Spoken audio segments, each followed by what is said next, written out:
Traffic నిబంధనలు ఉల్లంఘించే వారిపై ఇక నుంచి కఠినంగా వ్యవహరిస్తామని సీఎం రేవంత్ రెడ్డి అన్నారు. హైదరాబాద్ యూసుఫ్గూడలో 60 ఆన్లైన్ అలైవ్ రోడ్డు భద్రతా అవగాహన కార్యక్రమంలో ఆయన పాల్గొన్నారు. చిన్నపిల్లలకు వాహనాలు ఇచ్చే వారిపై కఠిన చర్యలు ఉంటాయని హెచ్చరించారు.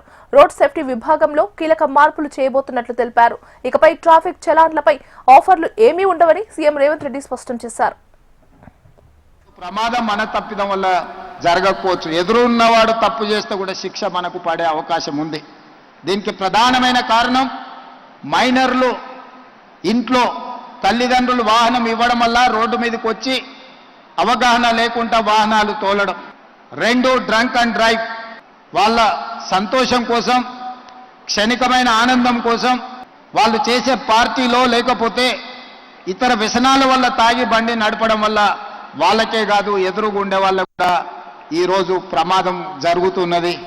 కాబట్టి ఈరోజు మైనర్లు బండ్లు నడపడం లేదా డ్రంక్ అండ్ డ్రైవ్లో బండ్లు నడిపే వాళ్ళని నియంత్రించాల్సిన బాధ్యత పోలీసుల మీద ఉన్నది. వాళ్ళ మీద కఠినంగా కూడా వ్యవహరించాలి.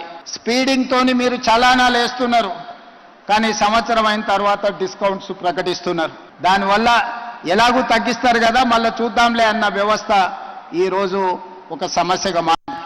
అందుకే పోలీస్ సిబ్బందికి శాఖకు నేను సూచన చేస్తున్నా, ఈ చలాన్స్ వెయ్యడం అనేది వెయ్యకుండానే నియంత్రించి వాళ్ళకు అవగాహన కల్పించాలి. తప్పని పరిస్థితిలో ఎవరి మీదైనా చలానా వేస్తే ఒక్క పైసా తగ్గించకండి. మూడవది, వాళ్ళ బ్యాంక్ అకౌంట్స్తోని డైరెక్ట్గా డిపార్ట్మెంట్కి సింక్రనైజ్ చేయండి. ఎప్పుడు చలానా పడితే ఆటోమేటిక్గా వాళ్ళ అకౌంట్లోకి వెళ్ళి డిడక్ట్ అయ్యి పోయే విధంగా ఈరోజు బండి రిజిస్ట్రేషన్కి వచ్చినప్పుడే ఆ బండి యజమాని యొక్క ఖాతాను మీరు తీసుకోండి.